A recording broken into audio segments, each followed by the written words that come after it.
Hello students. तो आज के इस वीडियो में आपका पुनः स्वागत है।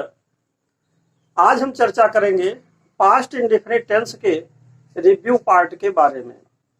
तो जैसा कि आपको मालूम होगा कि रिव्यू में हम उन नियमों के बारे में चर्चा करते हैं जो सचमुच में एक तरह से एक्सेप्शनल टाइप्स ऑफ रूल होते हैं और आप ये कह सकते हैं कि जिसमें एक विशेष प्रकार के नियम होते हैं। तो आइए देखते हैं पास्ट इंडेफिनिट टेंस से संबंधित जो इसमें कुछ विशेष प्रकार के नियम हैं वो क्या हैं। तो देखते हैं पास्ट इंडेफिनिट टेंस का रिव्यू पार्ट। तो इसमें देखिए दो पॉइंट महत्वपूर्ण है जिसको मैंने लिखा है। पहला पॉइंट आपका है, जब कोई कार्य या घटना भूतकाल या पास्ट टेंस में हो तो उसे पास्ट इंडेफिनिट टेंस में ही लिखा जाता है। अगर कोई ऐसी घटना है, कार्यक्रम है, जो घटना है, कोई बात है जो पास्ट टेंस में हो गया तो उसे पास्ट टेंस में ही लिखते हैं, जबकि हिंदी में उसका अर्थ पास्ट परफेक्ट टेंस में लिखा जाता है। परंतु ऐसे स्थितियों में कुछ भूतकालिक शब्द एडवर्ब ऑफ टाइम जैसे स्टरडे, लास्ट, एगो, इटीसी का भी प्रयोग किया जाता है। तो इसका क्या मतलब हुआ, जैसे मान लीजिए कोई भी घटनाक्रम हो, अगर वो पास्ट टेंस में हुआ है तो हम उसे पास्ट के इंडेफिनिट में ही लिखेंगे। दूसरी बात यह है, पास्ट के इंडेफिनिट में तो पास्ट टेंस की घटनाओं को लिखा ही जाता है, लेकिन इसमें विशेषता फिर क्या है? विशेषता यह है कि जब आप इसका हिंदी अनुवाद करेंगे तो यह पास्ट के इंडेफिनिट टेंस में न आकर के यह पास्ट के परफेक्ट टेंस में अनुवाद होने लगता है। तो ऐसी स्थिति में एक चीज अवश्य ध्यान देना है कि जैसे उस भूतकालिक जो शब्द हैं, जैसे एडवर्ब ऑफ टाइम जिसको कह सकते हैं, जैसे स्टरडे आ गया, जैसे लास्ट आ गया, जैसे एगो आ गया, तो ये जो कुछ वर्ड हैं जो भूतकालिक शब्द हैं, पास्ट टेंस से संबंधित शब्द हैं, अगर इनका प्रयोग हुआ हो तो भले ही हिंदी में हम उसे पास्ट के परफेक्ट टेंस में कह रहे हों या लिख रहे हों, परंतु अंग्रेजी में उसे पास्ट के इंडेफिनिट टेंस में ही लिखा जाता है। अब आप देखिए जरा एग्जाम्पल्स के बारे में। अब जैसे पहला उदाहरण है, जैसे मेरा मित्र दिसंबर में आया था। तो यहां अगर हम इस हिंदी के वाक्य को देखें तो यहां देखिए आया और था, यानी कि इसमें एक सूत्र लग रहा है आइए प्लस था थे थी। जब आइए प्लस था थे थी होता है तो आइए प्लस था थे थी का मतलब पास्ट परफेक्ट टेंस होता है। तो अगर यहाँ पर यह होता कि मेरा मित्र दिसंबर में आया था, अगर न लिखा होता तो ये पास्ट इंडेफिनिट ऑटोमेटिकली था, तब तो कोई प्रॉब्लम ही नहीं थी। लेकिन बात यह है कि मेरा मित्र दिसंबर में आया था, हिंदी में तो हम ये बोलेंगे, लेकिन अब इसका ये मतलब नहीं है कि हम यह लिखेंगे कि माय फ्रेंड हैड कम इन दिसंबर। तो उसमें अंग्रेजी में माय फ्रेंड हैड कम इन दिसंबर नहीं लिखेंगे कि मेरा मित्र दिसंबर में आया था, तो हम इसको पास्ट के परफेक्ट में हिंदी है तो पास्ट के परफेक्ट में भी अंग्रेजी लिख दे। ऐसा नहीं होगा, क्योंकि यहाँ देखिए बात यह है कि माय फ्रेंड केम इन दिसंबर, यानी कि दिसंबर का महीना मान लीजिए बीत गया है, ऐसे स्थिति में इसे पास्ट इंडेफिनिट टेंस में लिखा जाएगा। अब चूंकि यहाँ जो एडवर्ब ऑफ टाइम दिसंबर है यहाँ शो कर रहा है, अब यहाँ देखिए वह 1980 में मर गया था, तो यहाँ पर भी आइए प्लस था थे आ रहा है। देखने में हिंदी में लग रहा पास्ट परफेक्ट, तो इसमें भी ही डाइड पास्ट के इंडेफिनिट में लिखा गया इन 1980। वह बीती रात गाड़ी नहीं पकड़ पाई थी, तो यह भी देखिए आप यहाँ आइए प्लस था थी।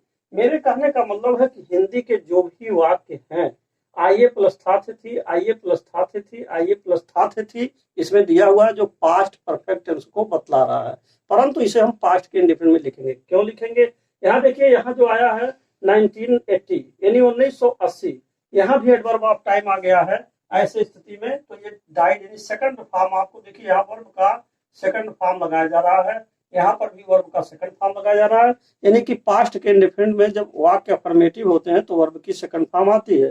तो ये नियम यहाँ लागू हो रहा है, जबकि हिंदी में पास्ट के परफेक्ट टेंस में लिखा गया। और वह बीती रात गाड़ी नहीं पकड़ पाई थी, अर्थात सी मिस्ड, यह भी देखिए सेकंड फॉर्म में आया है, मिस का second form missed past indefinite में लिखा गया। द ट्रेन और लास्ट नाइट, यहाँ पर जो आपका एडवर्ब का काम कर रहा है वह लास्ट है। तो इस तरीके से अगर पुनः नियम को समझिए, जब कोई कार्य या घटना भूतकाल या पास्ट टेंस में हो तो उसे पास्ट इंडेफिनिट टेंस में ही लिखा जाता है, जबकि हिंदी में उसका अर्थ पास्ट परफेक्ट टेंस में लिखा जाता है। जब हिंदी निकालेंगे अर्थ या हिंदी में बोलेंगे लिखेंगे तो वो पास्ट परफेक्ट में, और जबकि अंग्रेजी में पास्ट इंडेफिनिट में लिखेंगे। परंतु ऐसे स्थितियों में कुछ भूतकालिक शब्दों यानी जैसे एडवर्ब ऑफ टाइम, जैसे यहाँ देखिए स्टरडे लिखा हुआ है, स्टरडे हुआ, जैसे लास्ट हुआ, जैसे एगो हुआ, इन सब शब्दों का प्रयोग भी होना अनिवार्य है। अगर ये एडवर्ब ऑफ टाइम ना हो तो ऑटोमेटिकली वो पास्ट के इंडेफिनिट में होगा, अर्थात इसमें जो भी हिंदी के वाक्य में अंत में था आया है, थे आया है, थी आया है, ये था थे थी नहीं लगेगा, केवल आइए आ सकता है।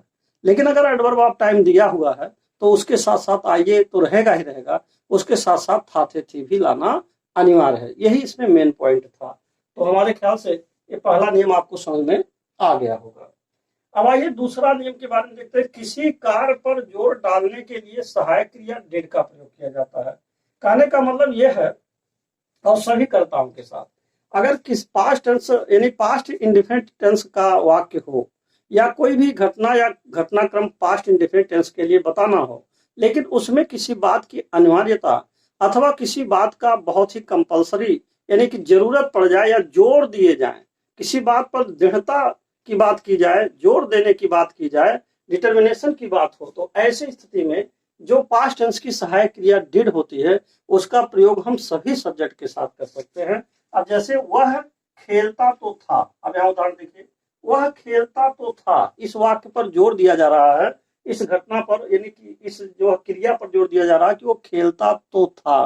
दूसरी बात, जरूर खेलता था, या यह लिख सकते हैं वह खेलता तो था अथवा वह जरूर खेलता था, तो बात पर जोर दिया जा रहा है। ऐसे स्थिति में ही डिड और प्ले, अब देखिए यहाँ डिड का प्रयोग किया गया, जो उसकी पास्ट टेंस की सहायक क्रिया है उसी को लगा करके और इसको जोरदार वाक्य बना दिया गया।